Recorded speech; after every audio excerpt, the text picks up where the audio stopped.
क्रूस का चिन्ह पिता पुत्र पितात्मा के नाम पर आमीन।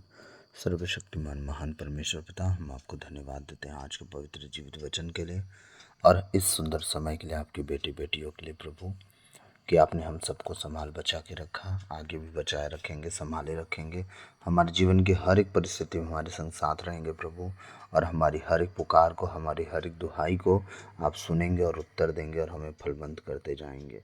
पिता, आज का एक एक वचन हमारे जीवन में 100 गुना फलों को लाए और हम बढ़ते फलते फूलते जाएं, इस योग बनाइए। सारी आदर आपको देते हुए प्रार्थना यीशु के नाम पे बाप आपसे मांगते हैं, सुनिए और दया से ग्रहण कीजिए, आमीन। सबको जय यीशु।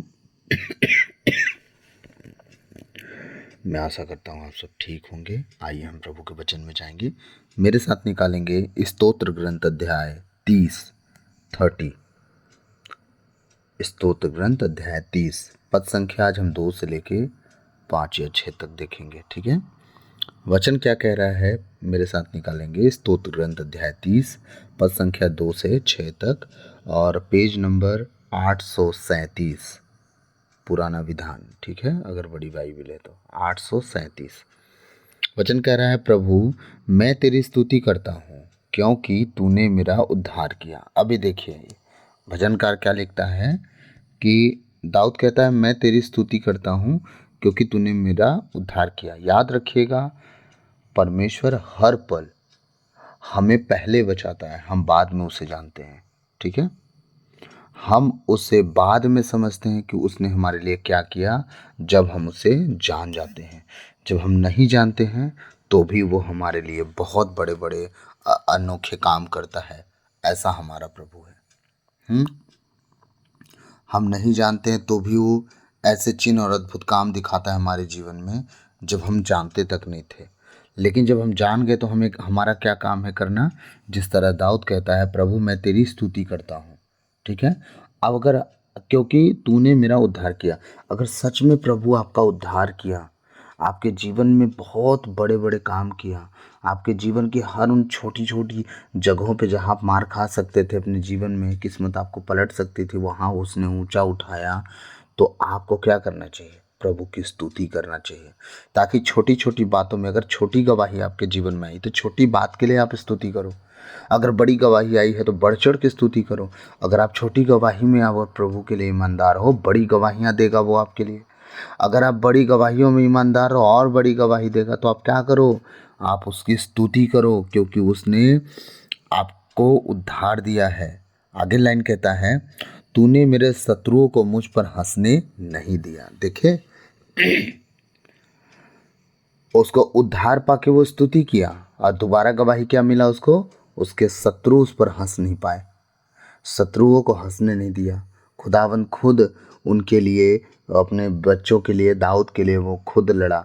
किधर से दाऊद लड़ाई लड़ने जाता था, परमेश्वर अगुवाई करता था, आज तू बाईं ओर से लड़ने जा, कहता था दाईं ओर से लड़ने जा, तू आज पीछे से हमला कर, आज तू पत्तों की सरसराहट को जब सुनेगा तो तू ऐसे लड़ाई करना। ये सारी बातें परमेश्वर की ओर से योजनाएं होती थी और 66 की 66 लड़ाई वो लड़ता रहा और जीतता रहा, राजा होते गया। सोचिए क्यों, क्योंकि वो दुहाई देता था, परमेश्वर को, उद्धार को देखते उसकी स्तुति और आराधना करता था, वो परमेश्वर के नाम में मगन रहा करता था, उसके भजन गीतों को गाया करता था। आपको क्या लगता है, भजन गीत बहुत छोटी सी बात है, आपके उम्मीद से परे है वो। आप आराधक बन के तो देखो, जीवन के सारे बोझ हट जाएंगे। मैं सच्चाई कह रहा हूँ, पर्सनल अनुभव ना होता तो मैं नहीं बता पाता। आप ये बात बताइए, इंजेक्शन कैसे लगाना है डॉक्टर नहीं जानेगा, अब छोटा सा बच्चा तो घोप देगा सीधे। हाँ, तो अगर आपको, अगर किसी बात के लिए अगर अनुभव नहीं है तो आप कैसे शेयर कर सकते हैं। तो मैं बता रहा हूँ कि आराधक कितने बड़े बड़े मुसीबतों से बचता है और दूसरों को बचाने में काम में आता है। तो आप जब दाऊद की तरह आराधना प्रार्थना करने वाले अगर बन गए, तो याद रखिएगा, आने वाला भविष्य आपका है और आप उज्जवल भविष्य को देखेंगे। कभी अंधकार उसमें घुस नहीं पाएगा, क्योंकि परमेश्वर चारों तरफ बाड़ा लगाएगा अपने लहू से। हाँ, आग की दीवार लगाएगा, कभी घुसने नहीं देगा। आगे वचन कहता है, प्रभु मेरे ईश्वर मैंने तुझे पुकारा। पहले वो क्या किया, दाऊद उसे पुकारा, कह रहा प्रभु मेरे ईश्वर मैंने तुझे पुकारा और तूने मुझे स्वास्थ्य प्रदान किया। मतलब जब आप उसे पुकारते हो तो आपको बीमारियों से आज़ाद भी करता है वो चंगा भी करता है, वो आपको छुटकारा भी देता है। उसका हर एक नाम, इतने नाम हैं उसके। हाँ, बाइबल में मैं एक दिन उस नाम का अर्थ भी बताऊंगा और उस नाम को भी एक दिन आपके सामने रखूंगा। जब आप जिस कंडीशन में उसके नाम को लेते हो उस कंडीशन में आपको छुटकारा भी मिलता है। उसके नाम का अर्थ भी समझा दूंगा मैं बहुत विस्तार से, और उस एक एक नाम का मतलब भी समझाऊंगा कि पिता परमेश्वर का मतलब क्या है, मैं जो हूँ सो हूँ का मतलब क्या है, यहोवा का मतलब क्या है, ईरे का मतलब क्या है, सालोम का मतलब क्या है। मैं सबके नामों का मतलब एक दिन बताऊंगा। अगर आप सच में, अगर आप जिस दिन आप स्वास्थ्य आपको आज का आपका स्वास्थ्य अगर खराब है तो आप उसका नाम निस्सी लेके बोलेंगे, राफा लेके बोलेंगे, यहोवा लेके बोलेंगे, ईरे बोल लेके बोलेंगे। क्या कब कहाँ क्या बोलना है, उसके नाम में वो चंगाई है, छुटकारा है और पापों की क्षमा है। याद रखिएगा ना। प्रभु दास कह रहा है कि प्रभु मेरे ईश्वर, मैंने तुझे पुकारा और तूने मुझे स्वास्थ्य प्रदान किया। आप सब जब प्रभु को पुकारते हैं ना, याद रखिएगा आपके पास चंगाई भी आएगी, छुटकारा भी आएगा, बंधनों से आज़ाद भी होंगे और पापों की क्षमा भी हो देगा। आपका काम है उसे पुकारना हर कंडीशन में, हर पल, छोटे छोटे जगहों पे आप चलते उठते बैठते प्रभु का धन्यवाद देते रहें। आप उसे स्मरण करते रहें कि वो मेरे साथ चल फिर रहा है। आप उसे हर पल याद करें कि वो आपके साथ चल फिर रहा है। आप छोटी छोटी बातों पे जब चलते फिरते आपके ख्याल बदलें, विचार बदलें, सोच खराब हो, गुस्सा आए, तो आप प्रभु को स्मरण करें, प्रभु को धन्यवाद दें। प्रभु तेरी स्तुति हो, प्रभु तेरी महिमा हो, तेरी प्रशंसा हो। हर एक नेगेटिविटी की आत्मा मेरे मन विचार से निकल यीशु मसीह के नाम से। मेरा शरीर मेरा नहीं, परमेश्वर का मंदिर है। ये बातें आपको बोलना है। आप जब बोलोगे देखना वो सारी नेगेटिविटी जाती रहेंगी। आप जिन ख्यालों से आप दुखी होते हो ख्याल खराब होते जाएंगे। वो ख्याल जो है, जो आपका दिमाग खराब करते हैं ना, वो ख्याल खराब हो जाएंगे लेकिन आपको खराब नहीं कर पाएंगे।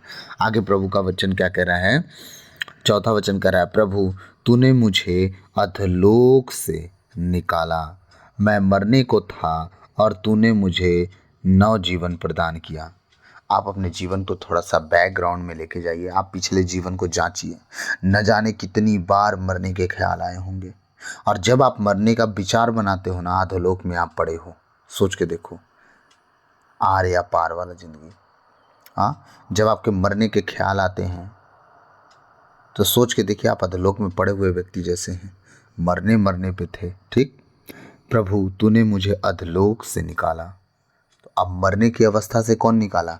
हमारा प्रभु। आपको क्या किया? उस अधोलोक से बाहर निकाला। मैं मरने को था और तूने मुझे नवजीवन प्रदान किया।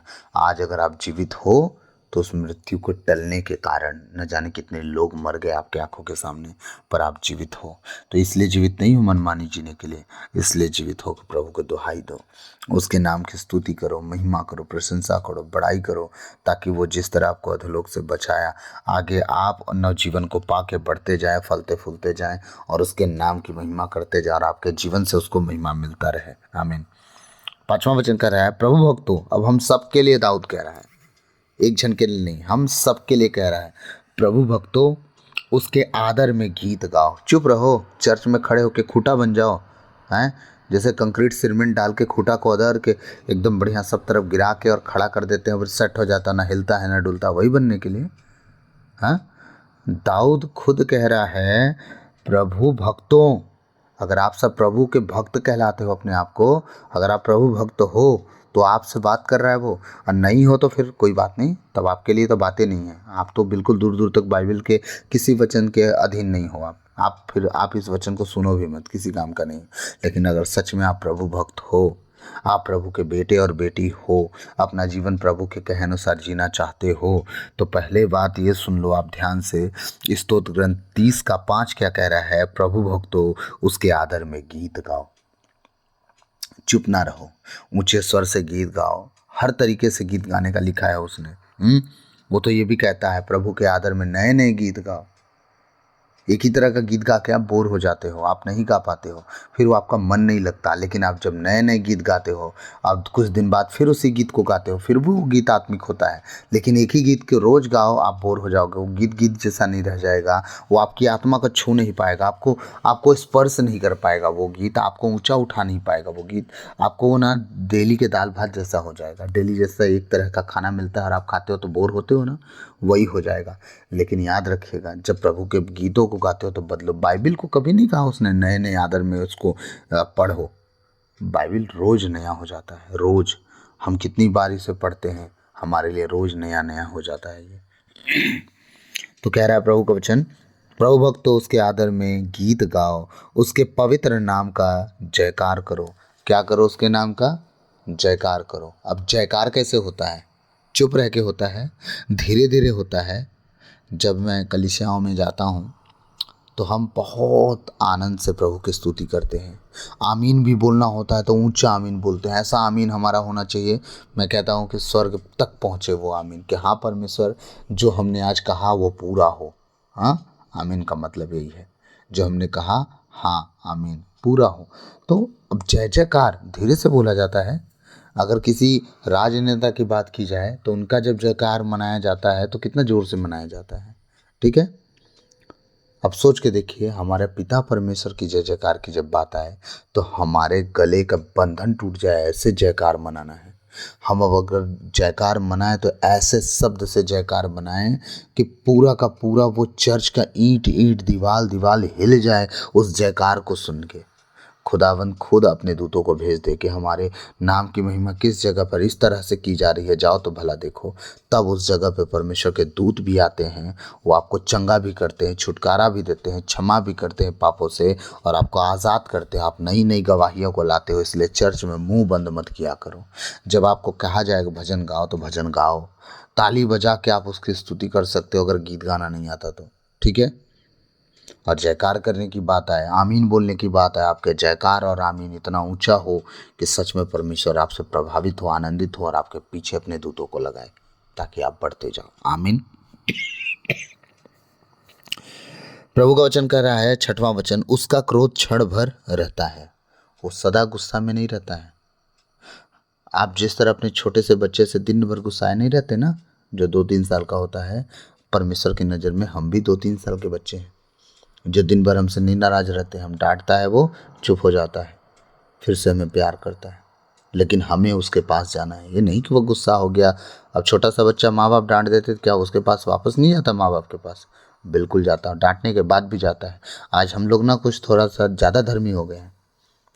परमेश्वर अगर थोड़ा सा अगर हमारे सवालों का जवाब नहीं दिया, हमारी प्रार्थनाओं का उत्तर नहीं दिया, तो हम थोड़ा ज़्यादा ही सियाने हो गए हैं, तुरंत रूठ जाते हैं, परमेश्वर से भाग के किसी और तरफ भागने लगते हैं, किसी और तरफ जाने लगते हैं।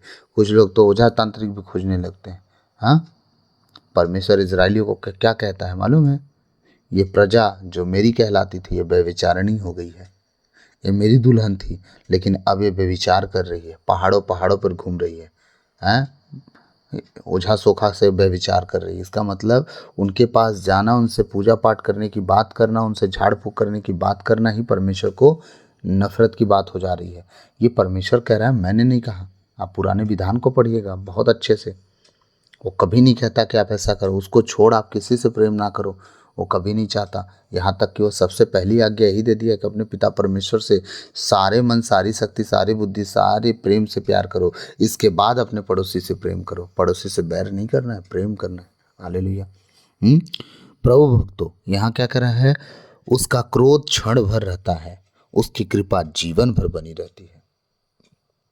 देख लिए, उसका क्रोध थोड़े समय के लिए रहता है, लेकिन उसकी कृपा जो है पूरी जीवन बनी रहती है। वो कभी अपनी कृपा को आपसे अलग नहीं करता। आगे, सांझ को भले ही रोना पड़े, भोर में आनंद ही आनंद है। आमीन। आप सांझ में, दिन भर के काम में, सांझ में किसी बात पे आप भले रोना पड़े आपको, लेकिन